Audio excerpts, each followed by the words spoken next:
Patrick Fan and PGA professional at Blue Rock Golf Course.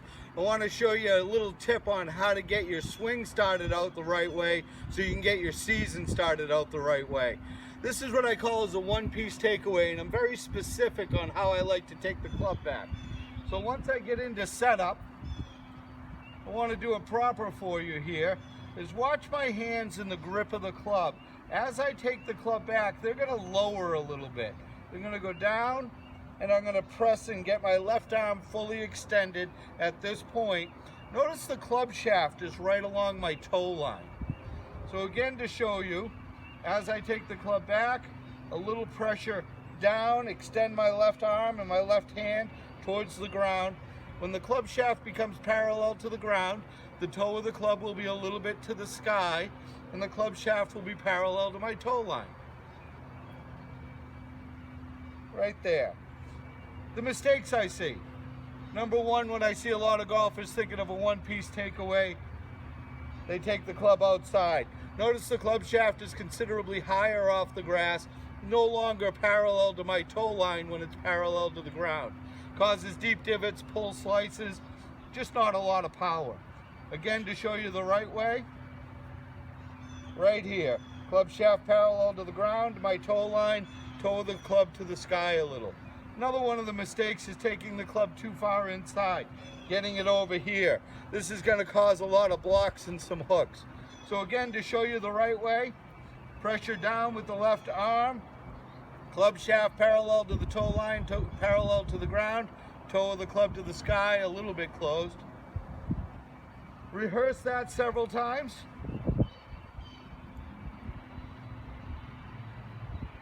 And when you feel comfortable as if you have it, go ahead and pull the trigger.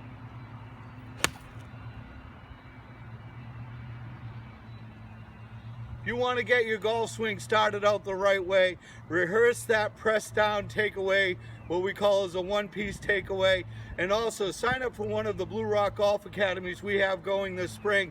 Come down and enjoy some golf on Cape Cod and learn a few things about making a plan for your season this year.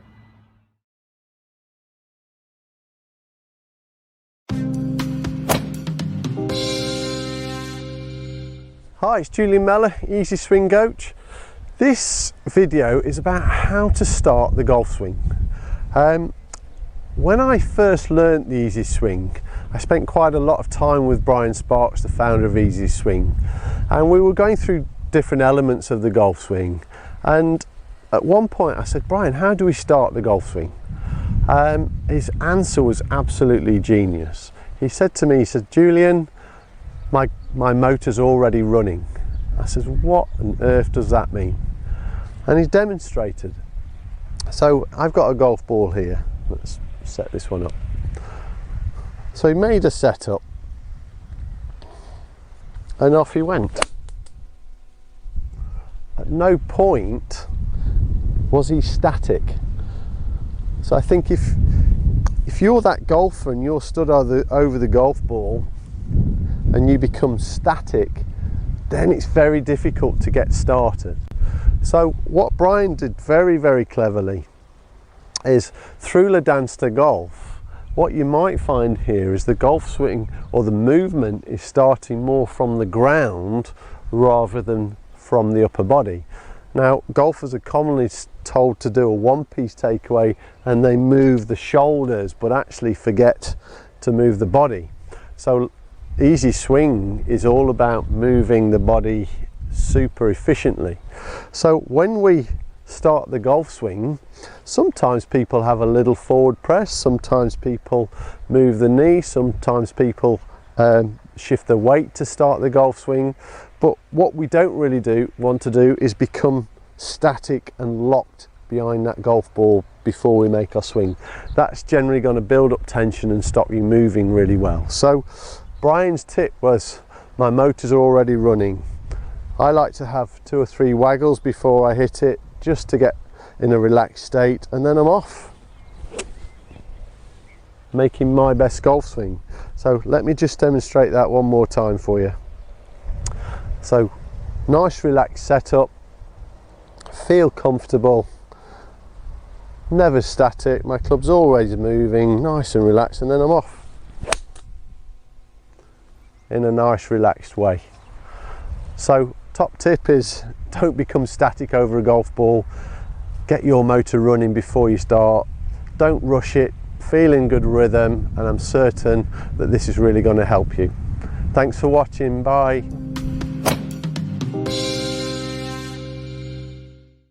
Here's the Director of Golf at the Grand Golf Club at Grand Del Mar, Sean Cox, to provide you with some golf instruction sure to help your swing and golf fitness. Golf shares a lot of similarities to other sports. One of the biggest things it shares is a thing called the sequence. And if you look at the throwing motion of good players, either quarterbacks or baseball players, they start with their legs, their hips, then it goes to their chest, then it goes to the arm, and then it goes to the ball, or in golf, it goes to the club. The more technical term for that is called a kinematic sequence. So that is very difficult when you're first learning to play golf, or even if you're playing a lot of golf, to keep that sequence just perfect. And so there's a couple companies out there, one being the Orange Whip, and the other being Skills, that have come out with trainers that have some flex to them. And what I like about them is that everybody typically struggles with at the top of their swing with their upper body wanting to start too soon. And when we get to the top of the swing, we want our lower body to start. And what you're going to see is when you swing this, when you get near the top, because this flexes like this, back like this, what that's going to do is it's going to allow you some time to start the hips. And then the second part that I really like is that when it now catches back up, it's going to help you accelerate the club down at the bottom and get you to release the club. So if you watch me swing this a couple times, I'm going to go back, it's going to get soft, and then I'm going to change directions using my hips. I get here, hip, and then swing. And this comes in different lengths. If you're swinging it indoors, you might need to get the shorter one. If you're maybe a junior or somebody that may need the shorter one just because this is too long for you, this is the longest version here. But I go back, hips, kicks, and then that release. And if you really want to, keep your body balanced, because this is a little bit of a weight trainer as well, swing it left-handed as well. And they find that if you can swing it both ways, it helps keep the body balanced, but it also is a nice brain exercise for you to make sure that you can sequence your body both directions.